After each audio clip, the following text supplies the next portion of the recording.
Watch the ride.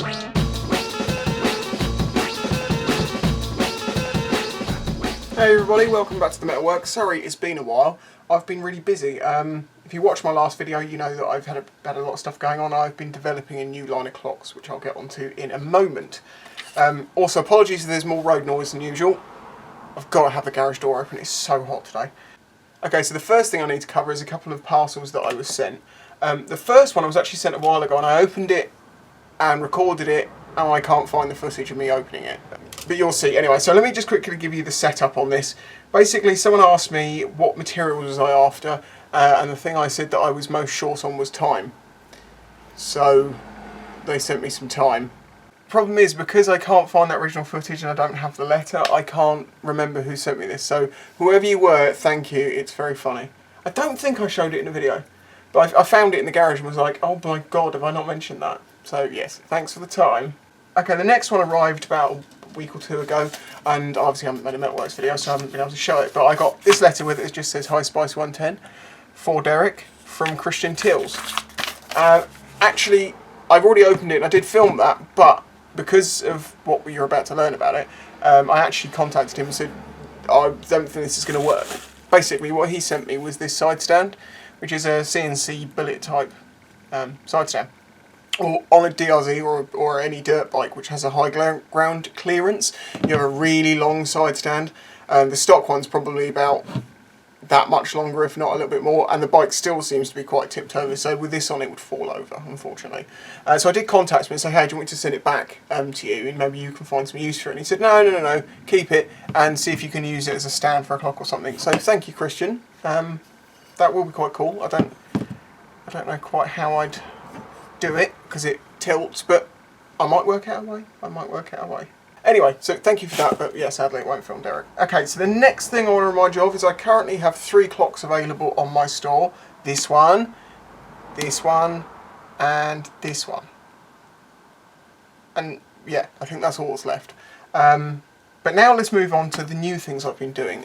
Okay, so you know I did that painted clock, the green coloured one, that sold quite quickly, people seem to like it. Well, I was like, you know what, sometimes a sprocket is, you know, it's quite corroded or it's got problems and you have to clean it up so much you lose all the original wear, and it's like, well, then it's just a sprocket.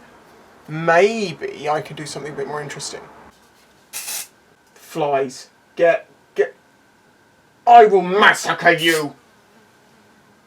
Where was I? Yes, I was thinking, you know, the whole painted clock idea. So you can do it in one colour and that looks nice, and what I did before, that looks great because it's like iridescent-y, but it's like I could do more, I could do patterns, and I started looking into it a bit. And the first one I tried was this. It's like a rain effect. This didn't actually work as the way I was hoping. It ended up looking completely different, but it can cool in its own way anyway. It's flat. Pretty cool, eh? So, anyway, I continued trying different things out, and I've written on the back like the different processes, the colours that I used to get to this, so I can sort of try and replicate these. I think the next one I did... So the next one is this one. As you can see, this is much more effective now. This really does look like raindrops. And another one I tried. That actually looks more 3D, doesn't it? And that's got, as you can see, it's got a little bit of iridescent blue in it because of the colours that I've used. That's pretty cool. There's another one I tried that was just like green and white. Again, different. And a blue... like a blue, black, white. So yeah, really cool designs. So yeah, basically that's just the testers I was doing. So then I got on to making some clocks. The first one I'm going to show you actually isn't done with the rain effect, it's just painted. But it has a story to it. Okay, so this is the first one. The colour correction on this camera currently, the white balance it's confused.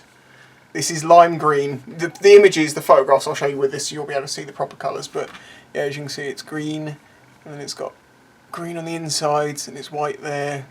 It's also green on the back, been signed.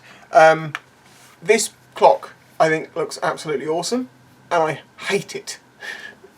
The reason I hate this clock is because I actually painted this to almost completion, and then made a big mistake, and was like, there is no option but to strip it entirely and start again. Trust me.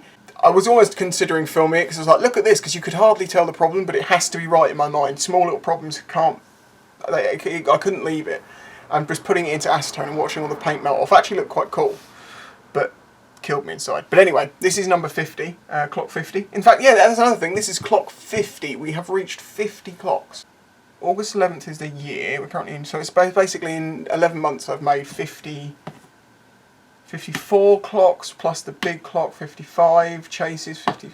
I've made like nearly 60 clocks. It's amazing. And it's amazing that I've managed to find a home for nearly all of them, apart from the few that are left over. So if you fancy buying a clock. So the next one is number 51, which is the first one that uses that rain effect. So I'll have to show you a bit closer.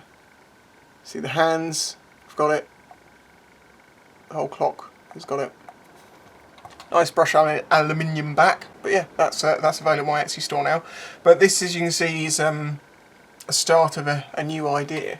And it continues into clock 52, which is this one. Again, you can see it's the rain effect, water effect, whatever you want to call it. These aren't actually hydro dipped, because a lot of people say, oh, that's just hydro dipped. Nope, it's not hydro dipped. It's done with RHOK hands. Looks pretty cool. White hands, contrasts against it. That was one thing, is trying to get hand colours that complement but contrast. Then the next one, this is one of my favourites. If you noticed all the rain effect ones, they've been quite even in the distribution of what looks like water droplets. Well, this is sort of not symmetrical to make it look a bit different. On camera that just looks really cool, but I know in the actual images, the photographs, it look even better. But you can see the detail. Tricky one to choose a hand colour for, so I went with, it's a black, white, blue. There's quite a bit into those hands, but yeah, they look pretty cool. And that one's metal on the back as well. So what do you think? You liking these? I love them. I think it's a really good, different thing to do. A lot of, when I mentioned it before, people were like, no, you've got to stick to the metal ones. It's like, I'm not stopping doing those. I'm still going to do those, but the ones that would be a bit underwhelming could be turned into something like this, and it's like, wow, that's really popped. And the last one, which is a little one, and I will sell this a little bit cheaper just to be nice. There's less materials in it, I suppose. It's not really much less time, but it's a little one, so I'll do it a little bit cheaper. You can see that's bubbles, you see, larger style. The hands, if it will focus. Yes, that's number 54. What's also nice about these, I think they'll all fit in the smaller boxes, which means they'll fit under the 2 kilo limit for postage, so the postage on these won't be very expensive in the UK. Outside the UK it makes not a great amount of difference, that 2 kilo limit, because you're over it anyway, with the going overseas. So yeah, let me know what you think of those. It's a lot of work. I'm really enjoying doing them. The idea was they might be easier to do than the standard clocks, but I think if you paint them one colour, they are. But I think you can tell that there is a lot of work gone into those. It kind of went the other way. It was like, I can do this. This should be simple. This is now more complicated than before. But I love it. Let's keep going that way. And it's nice to develop and find different things. Which reminds me of the next thing I want to talk about. Now, as you know, over the year I've done some different things. I did some display items and things like that. Well, I like clear casting and like suspending stuff in clear cast resin. So I bought some a while ago. I hadn't actually tried using it until recently. And it worked, but it didn't quite work to the level that I think I can sell them. So I can just really show you what I've made. So you know what these sorts of things are. It's clear cast. You've got, well, there's nuts in this one. The problem I had with these is that I've used a polyester clear cast resin, and because of the thickness of the moulds that I'm using, it causes them to get too hot in the reaction, because it's an exothermic reaction, and it causes the outside to not be completely smooth. That one's not too bad, but this one, yeah, can you see that rippling effect? And they stay a little bit sticky. And I leave them for a couple of days to let the outside properly cure, just make sure they fully cure. And then I've sprayed them with clear coat resin, clear coat lacquer, that should stop them from being sticky and, you know, keeps them clear, but as you can see, they're not quite perfect. That one's better than that one. I can feel it. I also made a little one using ball bearings. A subscriber has sent me these ball bearings, and I said couldn't weld with them because they were too small, but I'd find something to use for them. And yeah, they look really cool. Suspended. That's just a little widget one. And then this one, which is probably the nicest of the bunch. As you can see, it's got big ball bearings on the top, little ones underneath. And it's quite weighty because of the amount of metal in it, so it's a good little paperweight. And relatively smooth on the top, though. If I do this again, what I'll do is I'll do what I did for these, which if you notice the nuts are a little bit deeper in, is you basically do a part pour, let that start to cure, and then put the nuts in. That one probably shows it better actually, is it? But it's this surface, so I can't sell these. I'm not happy with them. They're not good enough to sell. I'll keep these. That one I particularly like. But I need to look more into different types of clear cast resins. I know there's generally, you can use epoxy resin, which for these sorts of things would be too soft most likely, and would get marks in it. There's the polyester, which is this, which goes very hard, and then there's another one. And I need to look into that third one. I can't remember what it is, to see if it would be better, or some way of getting better curing on the outside so it actually stays smooth and hard and you don't get these sticky issues.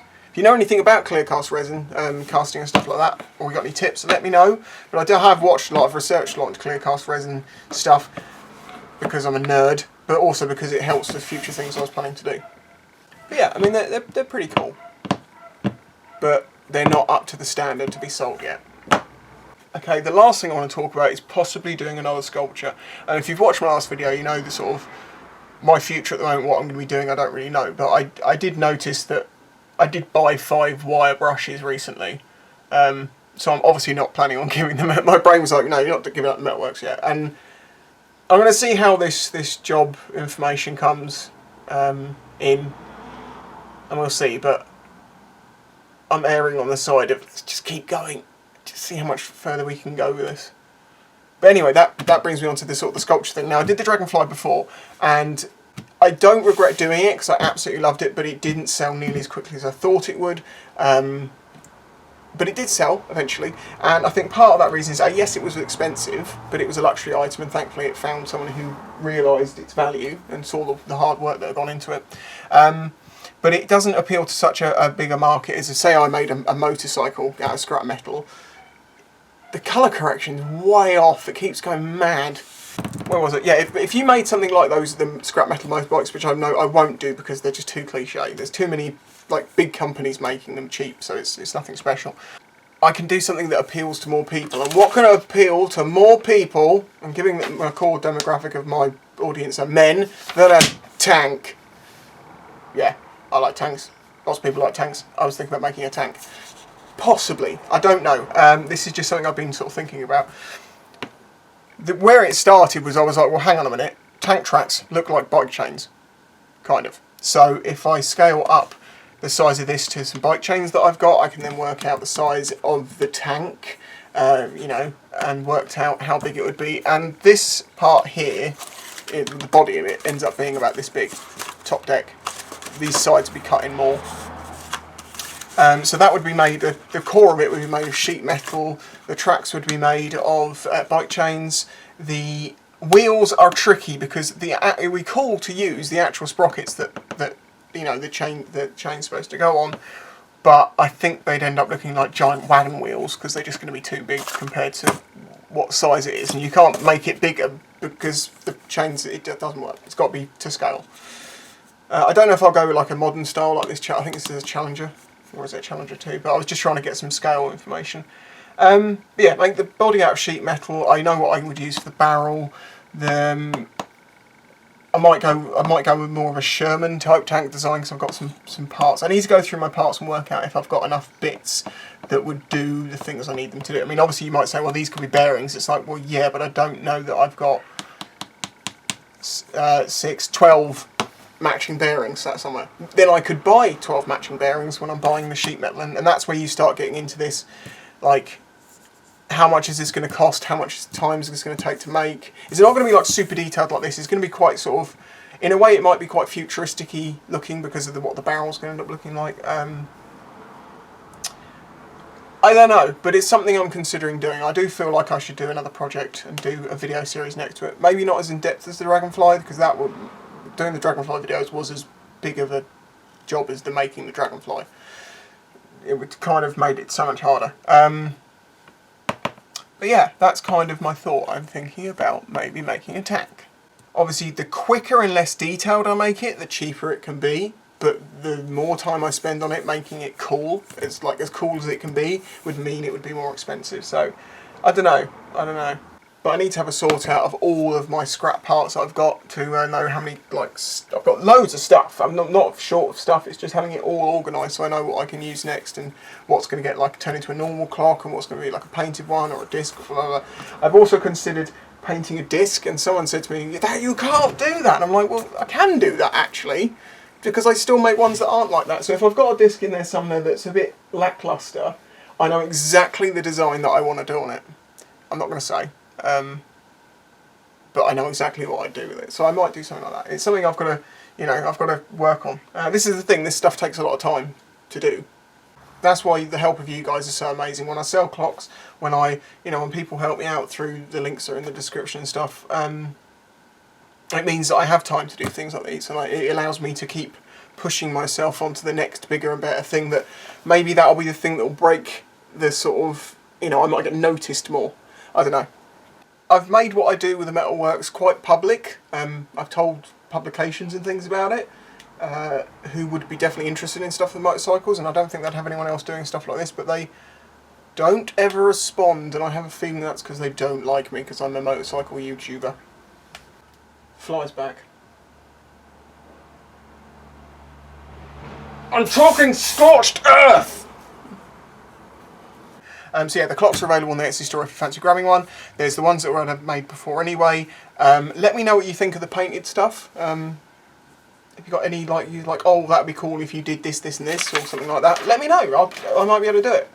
And it'll also give me ideas of other things to try with the paint effects, because, with the painted ones, the world is your oyster, as they say, apart from, well, there's stenciling and stuff difficult. I've thought about doing some stenciling, and the problem is I don't actually have any stencils, and I could cut them, I suppose, but yeah, I don't know. Anyway, yes, so thank you for watching, thank you for your support, links, loads of links in the description, thank you, and bye-bye. Oh, and let me know about the tank. Right, photograph these clocks. Hello everybody, I'm 78 Dragon. I've got a YouTube channel. I've got about 80 something videos on the channel. I motor vlog on a motorbike, going around doing my things. I do holidays, days out. My next video potentially will be me going to... No. This channel is made possible by the support of the audience. Please check out the links in the description and all the different ways you can help support the channel. Any help is greatly appreciated.